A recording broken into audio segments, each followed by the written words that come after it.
Democrats ran Texas in the late 19th century. But what did they stand for?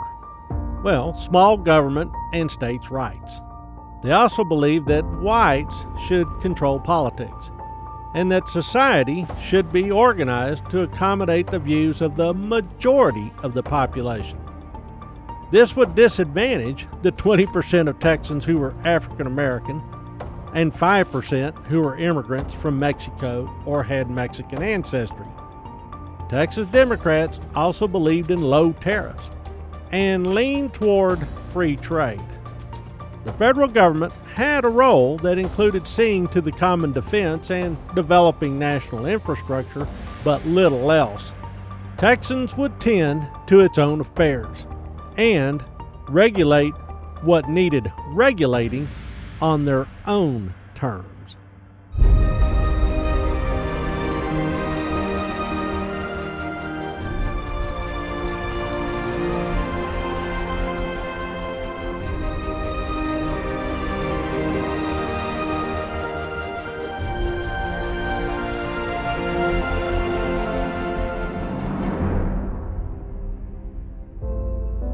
There was little to stop them. The Republican Party in Texas had dwindled since Reconstruction. It remained a coalition of blacks, immigrants from northern states, sheep raisers, some merchants, and others with interstate commercial interest.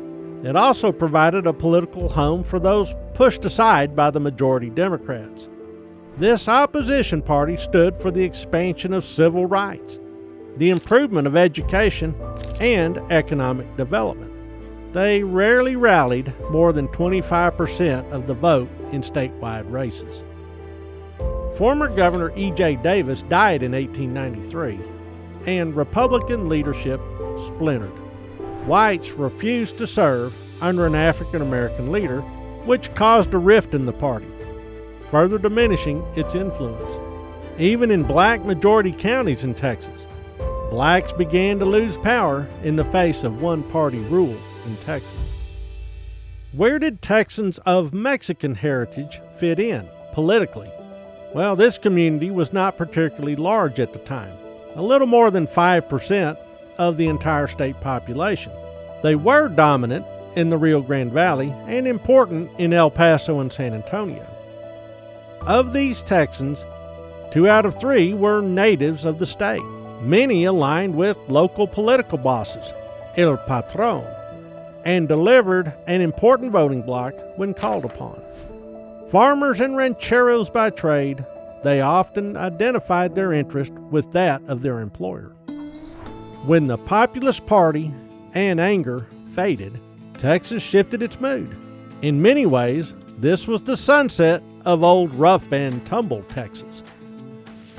Charles Culberson, an Alabama native, was elected governor and presided over a state where African Americans and other peoples saw their interests diminished and their options limited by law and custom. Joseph Draper Sayers became governor in 1899. Like many governors and politicians before him, Sayers was a former Confederate officer. His successor, South Carolina native S.W.T. Lanham, was the last veteran of the Civil War to hold the state's highest office. Still, the Texas that generation crafted was a reminder of the Old South order. Nationally, Texans began to exert ever greater influence. Edward M. House, a wealthy Houstonian, became a Democratic kingmaker from his home in New York City. He helped men get elected governor in Texas and helped decide which men would serve the state in the U.S. Senate. He became fascinated by the new political theory of progressivism sweeping Europe and looked for ways to bring it to the United States. Perhaps as an antidote for the parting populist of recent memory while maintaining their passion for reform. Even though Texas was overwhelmingly a Democrat domain, there were factions. House was typical of the liberal wing of the party. Meanwhile, lawyer Joseph W. Bailey of Gainesville, an important congressman, became the champion of conservative causes, states' rights, and a strict reading of the U.S. Constitution. They might have all worn the same political label, but what the party stood for was openly and sometimes bitterly debated. No matter their views, white Democrats of both the liberal and conservative variety called the shots in Texas, and would for decades to come.